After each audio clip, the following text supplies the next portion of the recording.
Konnichiwa! Isishare ko naman sa inyo ang panganganak dito sa Japan. Nanganak ako dito sa Okazaki City Hospital ng isang pretty and healthy baby girl. Siyempre, kamukha ng tatay.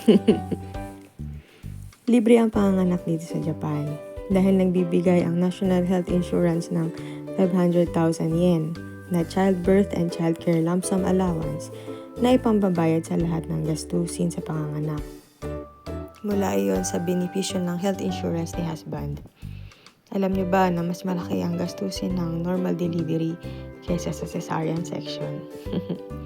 Kung hindi umabot sa 500,000 yen ang ginastos, ay ibibigay ng National Health Insurance ang natitirang halaga.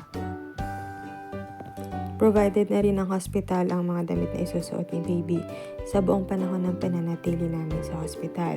Pati na rin ng diapers, wet wipes, gatas at iba pa. Ako naman ay binigyan din ng damit during and after delivery, adult diapers at iba pa. Kasama na rin ang pagkain, breakfast, lunch, and dinner.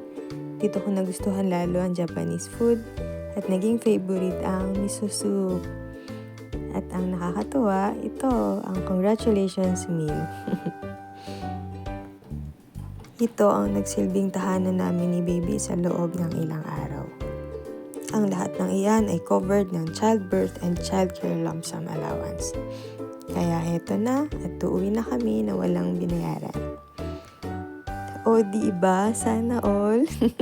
Kaya I love Japan na rin.